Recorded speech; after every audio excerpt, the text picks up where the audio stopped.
today's episode, I am going to share a recent breakthrough that I had.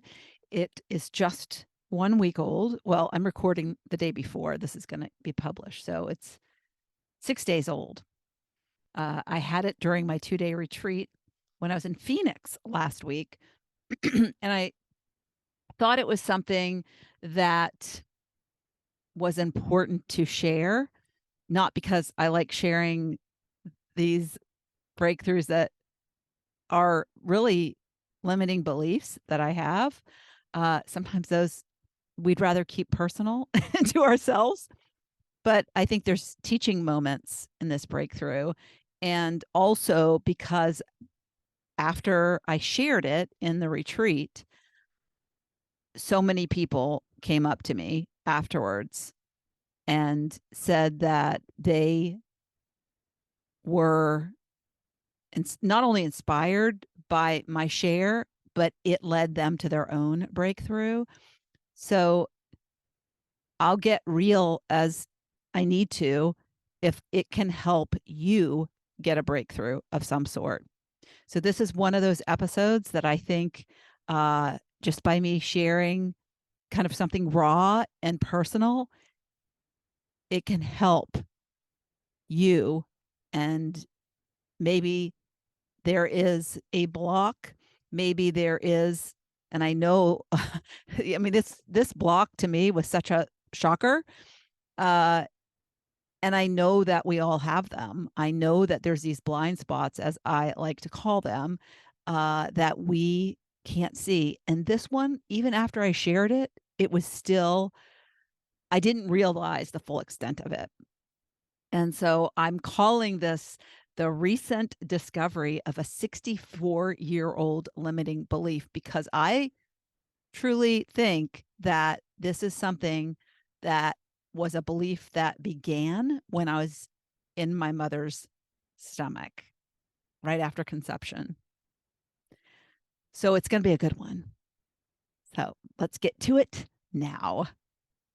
Oh, so one of the things that I help women with in my program is, and in my free trainings, is to understand that we have these beliefs that limit us, and the beliefs that limit us have started way back in time, and we carry them. They're in our subconscious. We don't even realize we're thinking them, and we're on autopilot behaving according to these beliefs, and they're across the board type of beliefs. But some of the beliefs are identity based. So think of something like I am. So it might be I am not worthy, or I am a loser, or just the things that we can put in there are endless. Think of the worst things you say to yourself, but if they're I am statements, that's an identity that you're relating to that is not true, but we think they are. There's incidents in our past that we've made something bigger of than they really were, and critiqued it, and then made ourselves feel really bad about these things. Could have been a comment from a parent. It could have been a comment from a teacher. It could have been behavior exhibited from students that were in our class laughing at us. And these comments weren't necessarily done by mean kids or mean parents or bad parents, but they were things that were said, and oftentimes without any conscious realization of what they meant to the receiver, you. And it could have been a misinterpretation, that you overheard something maybe, and then you made it mean something that it didn't mean. So there's all these reasons that these have become beliefs. Sometimes we were compared to siblings. And so these limiting beliefs are a myriad of things that we need to get to the root of, because they're limiting us. And so we want to be able to overcome these, understand them, and then rewire the beliefs. And it's really a simple process that I teach, but you have to turn these limiting beliefs, which are negative aspects of ourselves, negative critiques of ourselves, and you want to flip that into a positive. And even though you might not believe it on a conscious or unconscious level, because what we believe subconsciously, we're actually behaving according to that. A lot of times we're unaware. We're unaware. And until we start to get to the root of what are my thoughts? What am I thinking? Awareness of them. And then dig deep into what are the beliefs that are causing those thoughts to happen. And then and only then can you get to the work of rewiring. So that's what I do. So you'd think I'd be an expert, right? It's like the animals that I think of these voles that we had in our yard, and my husband gets rid of them, and then more come back. So it's like limiting beliefs. You get rid of one, you find another one, you get rid of that, and then sometimes some of them are so deep inside of us, and you have to keep doing the work. And that's one of the reasons that I continue to have a coach, and that I continue to work on personal development and just be the better version of myself. And it's a constant work in progress. And so I want you to know that it just takes a desire to get to the next level of the version you can be. But we continue to evolve. There is so much room for growth. There's so much potential for us. And we are operating at like a little tip of finger potential of what we have. And so the fact that I'm uncovering stuff and it's being revealed to me just means I'm getting just a quarter of an inch further down my pinky. And so there's lots of opportunity, and that's the way I choose to look at it.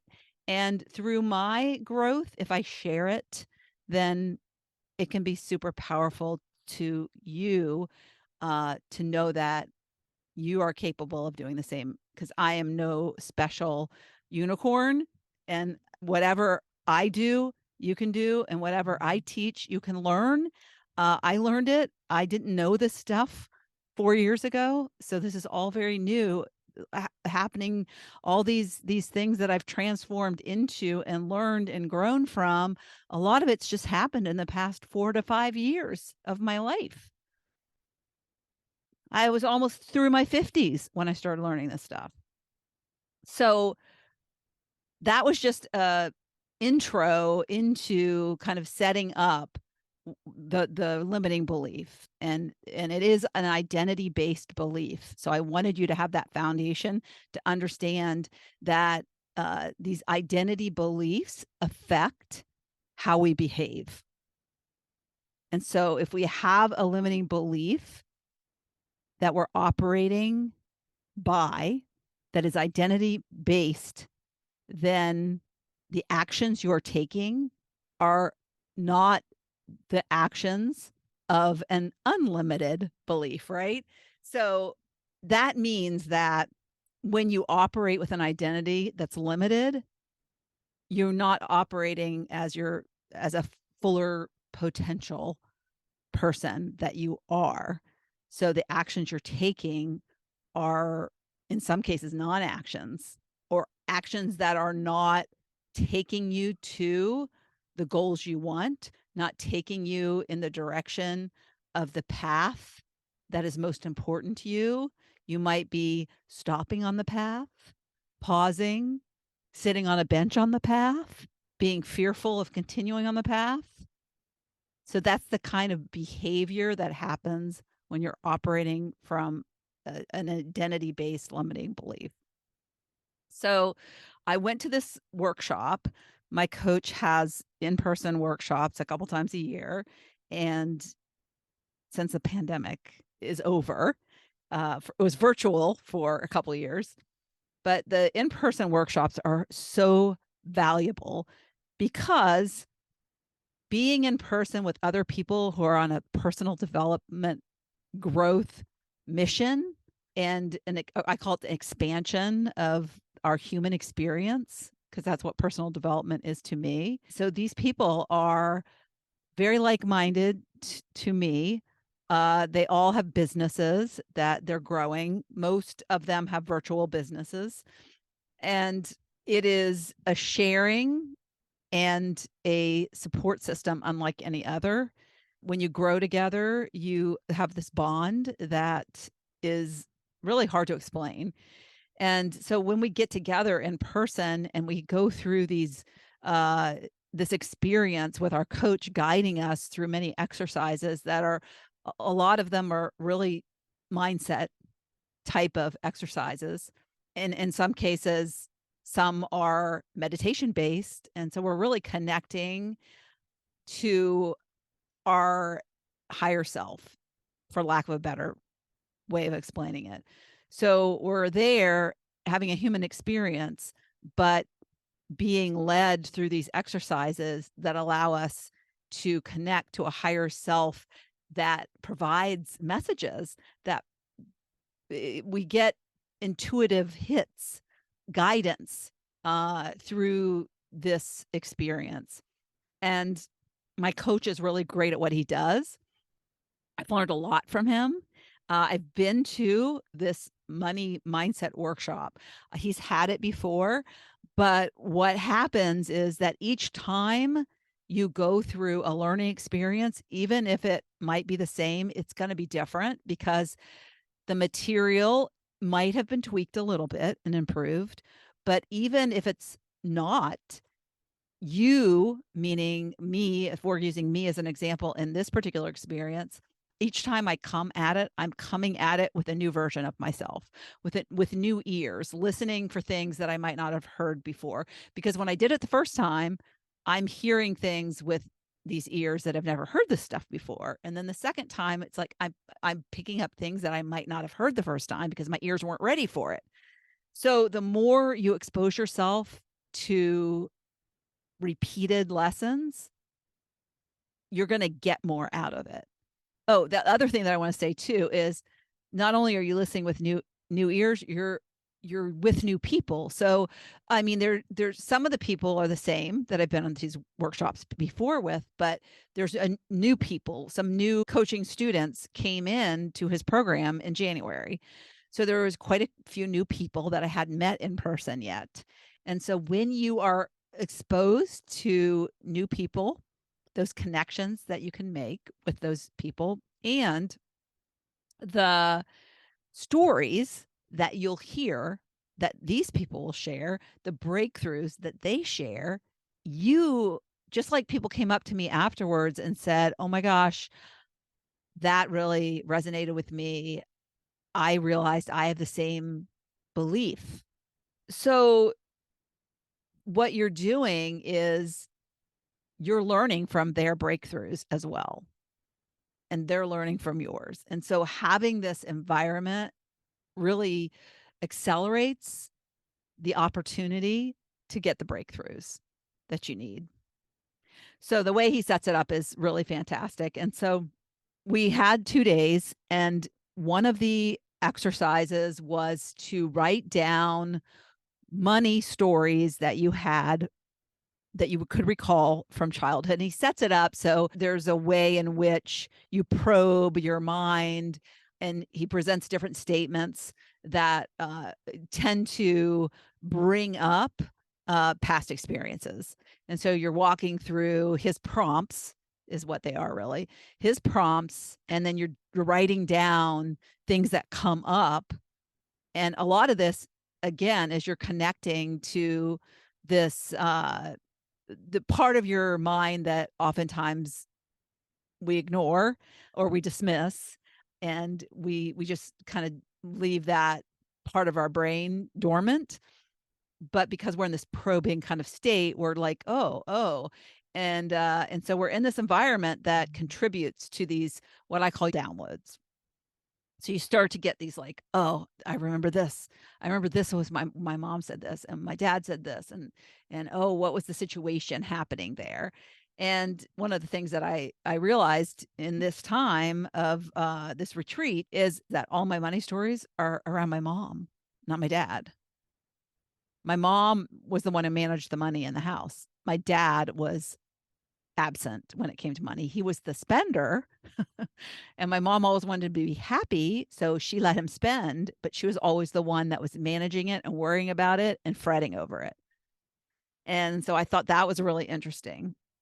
So we go through this exercise of uncovering these past experiences. Like I said, I did it before, so some of the same things that I worked through before had come up. One of the things that my coach says, he says, when was the earliest memory you had of that? So you might share, oh, this happened to me. And he would say, like, how old were you? And you might respond, oh, I was 7. And then he'll say, well, is that the earliest memory? Or when was the earliest memory you had of that? Was that the earliest? And it's a very interesting question because he was able in, gosh, it was a, I think a year ago, where he was able to get from me this download of a memory I had from when I was in my mom's womb, which was like crazy.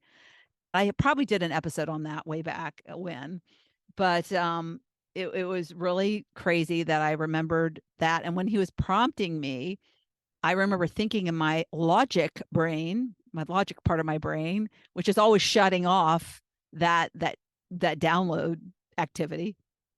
But my logic part of the brain was thinking, well, I can't remember things. This is what was going on inside my head. I wasn't voicing it to him, but I was thinking it, and I was like, I can't have memories before like 3 years old. Well, you can. Your soul knows. Your soul has memories from before you were born. And I got a memory of my mom being anorexic when she was pregnant. And so, and literally me being starved in the womb and was born premature as a result. And so, what's interesting is that in this workshop, while I was being prompted for these early stories, I got a download that was when I was in my mom's womb. And so the memory was a fight. And I will say, just so you don't think I'm completely nutso, but I believe in these downloads. I believe they lead us there for a reason. But because we are humans with logic that drives us, we're always talking ourselves out of, oh, that's crazy because somebody told you about that. So it couldn't have been a memory you had in utero. Well, I tend to believe that it is something because that's what came to me, not the memory from when I was 20 something and I heard about this story, but it was the memory of what was happening when my mom was actually pregnant with me and telling my father that she was pregnant with me. But the story was told to me when I was in my 20s by my dad. And so I was in my mom's womb, and my mom told my father that she was pregnant with me. And my dad was so upset that she was pregnant that he screamed and ran out their small apartment door down the stairs. They lived in this it was a apartment building, but it was a house with 4 apartments. So they were in one of the apartments, and he ran, and they were upstairs, and he ran outside and down the steps and down the street screaming because my mom was pregnant with me. And so my parents were very poor at the time. They had a 6-month-old daughter, my sister. They were trying to prevent pregnancy. So I was the product of a broken rubber or condom, to have the right word, but we called them rubbers in my day. But yeah, that was me. I wasn't supposed to be here. And when that story was told to me when I was in my 20s, I was actually trying to get my father to admit my sister was an accident because they got pregnant with her like on their honeymoon. And I thought that was not planned. And so he said, no, she was planned. We wanted her. And I kept pushing and pushing and pushing and finally said, no, Lori, you were the accident. You were the broken rubber. And, I was like, ugh. I had no idea how much that would rock my world. I was shook by the fact that I wasn't supposed to be here, that I was an accident. And so I relayed that story because I had this download that when my mom was pregnant with me, that I experienced this horrible event that I wasn't wanted. So it was, and this is in the workshop. We're writing these things down, right? We're not voicing them right away. We're just writing them down. And so when it came time to share and I raised my hand, I shared the story. And what's interesting is that my coach told me that it was an identity that I was carrying with me to this day. And if I heard it in utero, that's 64 friggin' years. I've had this limiting belief that I am an accident. And I had no idea that it was an identity because I don't think I now feel that I wasn't an accident. I feel like I'm here for a reason, that I have a purpose, and that all human beings, no matter what, who are conceived and born, are here for a reason, are on purpose, for a purpose.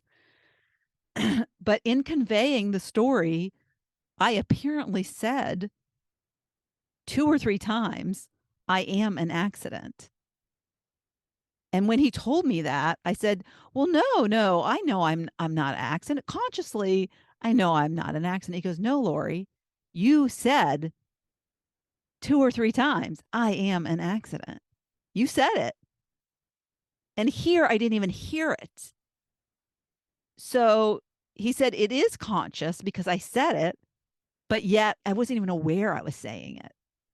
So that's how subconscious it is, that it's subconscious, but yet it's coming through in my voice, in my actions. Can you imagine what the behavior of a person who thinks they're an accident is? If you were to guess, what would you think somebody who thought there was an accident, how would they show up in the world? Probably somebody who's holding back in many ways. And I was like, wow, holy crap. Like that is inside of me. I must be unwittingly and unaware of ways in which I'm holding myself back. So that was a huge aha and breakthrough. And I think about like how I might have not gone on this trip.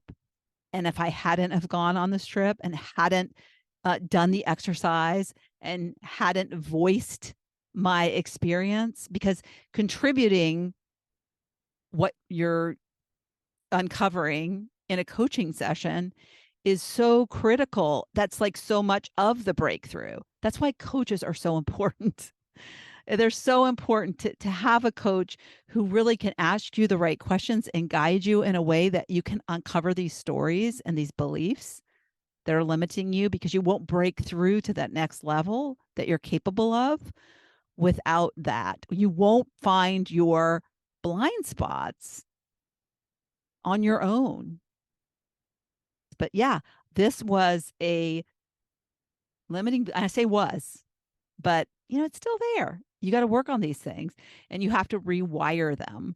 And so what you need to do, and this is what I'm going through now, as part of the follow-up process, is that, that what that thought is, the thought that came up that, oh my gosh, a rubber broke and I came here and saw I was an accident. And so the belief is, I am an accident, right? That's the underlying belief of those thoughts that came up as I was documenting that money story.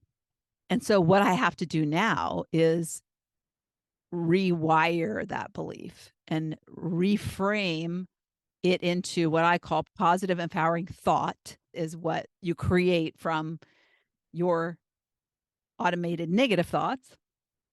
And so I created one, which I'll share with you because I think it's important to know how these things get written. And so the just so you know is they have to be written so that they are present tense, totally positive, no negative words, as if they are true, like as if it's a belief that you carry now. So the opposite of I am an accident, and you can put whatever, like, what did I say, flair on it that you want, as long as it's positive. And it's really kind of, when you think about it, it's, yes, this is how I want to be in the world. And this is the belief I want to carry. And if it's an identity based belief, then the behaviors associated with that identity that you want to rewire into, when you read the positive, empowering thought, that's the statement that you create, you want to feel when you say it that, like, the behaviors, and you can actually affirm, and this is just basically an affirmation, but you also want to affirm the behaviors if you want to write those out as well, that you want to be. I am confident, I am powerful in my voice, I speak freely about what I believe in. You can say what you want, but whatever you feel is the behaviors you are lacking in that identity. Because once you realize I'm carrying this identity, I have this limiting belief, you really want to start to look at, okay, what are some of the behaviors that I've been doing or not doing that are not getting me to my goals? And so that's really kind of the bottom line. And so what I came up with is, I am here on purpose, brought here for a purpose, and I operate every day with gratitude and love in pursuit of that purpose. So that is the affirmation that I am speaking every day that will rewire the automated negative thought of I am an accident that is clearly going on inside of me without any awareness. And so I'm aware of it now, working on it. So know that these things are in you, and you can find out what they are and change. And when you change your thoughts, you change your world. And so it is going to really shift things for me. And I hope in listening to this example that that you can shift things for you too by shifting your thoughts. So I hope you've enjoyed this time of my recent breakthrough. Have a good weekend, and I'll see you next week. Thank you so much for tuning into the Living Your Spark Second Half podcast. If you'd like to watch my guest interviews, you can find the video version of this podcast on my Not Your Average Grandma YouTube channel. Also, you can check out what I have going on at the moment by going to my website at notyouraveragegrandma.com, or find me on Instagram or Facebook at Not Your Average Grandma. If you like this episode, please mention it to a friend, and don't forget to leave a review so I know the topics you like best and can bring you more of that content in upcoming episodes. Last but not least, remember to always listen to that inner voice that will never steer you wrong, and make living from the most sparked place possible your biggest priority. When we do that, we make the world a better place.